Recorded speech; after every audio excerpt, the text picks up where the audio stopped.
लाडकी बहीण योजनेचा जुलै महिन्याचा हप्ता कधी जमा होणार याची लाभार्थी मोठ्या आतुरतेने वाट पाहत आहेत। आता लाडक्या बहिणींसाठी एक मोठी गुड न्यूज समोर आली आहे। तर ती कोणती गुड न्यूज आहे ते आपण व्हिडिओतून जाणून घेऊ।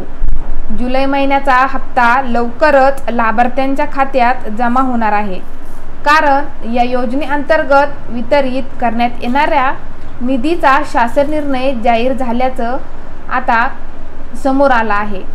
तर जुलै महिन्याचा हप्ता नेमका महिलांच्या खात्यात कधी जमा होणार याबद्दल आपण आता पुढे पाहू। महाराष्ट्र शासनाने लाडक्या बहिणींच्या खात्यात लाभ जमा करण्यासाठी निधीची तरतूद केलेली आहे। त्यानुसार यातून जुलै महिन्याच्या हप्त्यासाठी सुमारे 410.30 कोटींचा निधी आता मंजूर करण्यात आलेला आहे। हा निधी येत्या 10 दिवसांच्या आत लाभार्थ्यांच्या खात्यात जमा होणार आहे। 9 ऑगस्ट रोजी रक्षाबंधन आहे। त्यापूर्वी सर्व लाडक्या बहिणींच्या खात्यात हा हप्ता जमा होण्याची शक्यता आहे।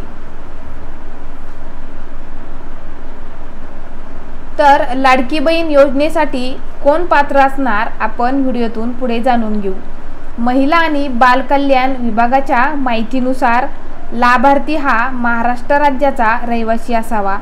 राज्यातील विवाहित, विधवा, घटस्फोटित, परित्यक्त्या आणि निराधार महिला तसेच कुटुंबातील केवळ एक अविवाहित महिला यांना लाभ मिळू शकतो।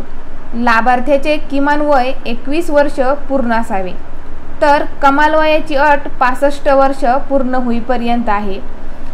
जर 21 ते 65 वयाच्या दरम्यान लाभार्थी महिला असेल तरच तिला लाडकी बहीण योजनेचा लाभ घेता येऊ शकतो, असा या अटीचा अर्थ आहे।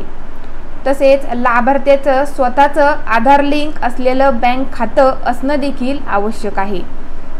लाभार्थी कुटुंबाचं म्हणजेच संपूर्ण कुटुंबाचं एकत्रित उत्पन्न हे 2.5 लाखांपेक्षा जास्त नसलं पाहिजे, तरच त्यांना या योजनेचा लाभ घेता येऊ शकतो। तर या योजनेसाठी कोणत्या महिलांना लाभ मिळू शकत नाही ते आपण व्हिडिओतून पाहू।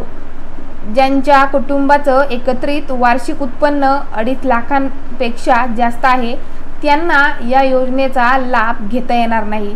तसेच ज्यांच्या कुटुंबातील एखादा सदस्य आयकरदाता असेल तर त्या महिलांना देखील या योजनेचा लाभ घेता येणार नाही।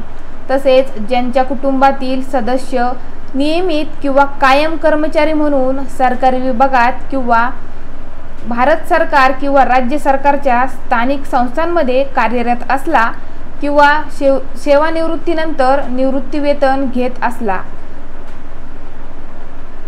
तथापि 2.5 लाखांपर्यंत उत्पन्न असलेले, बाह्य यंत्रणेद्वारे कार्यरत असलेले कर्मचारी, स्वयंसेवी कामगार आणि कंत्राटी कर्मचारी पात्र ठरतील।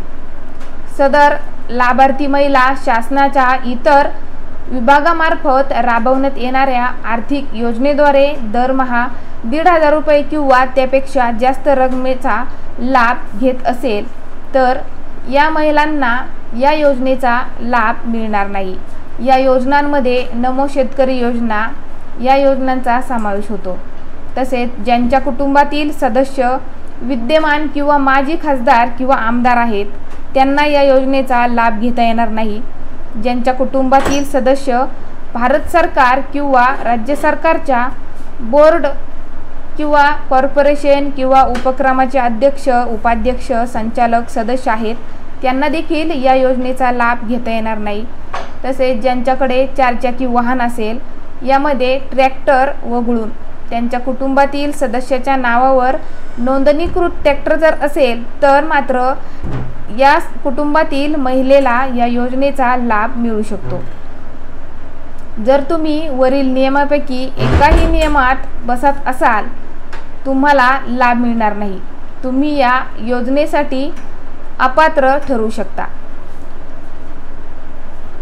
चॅनलवर तुम्ही नवीन असाल तर चॅनलला सबस्क्राईब आणि व्हिडिओला एक लाईक नक्की करा।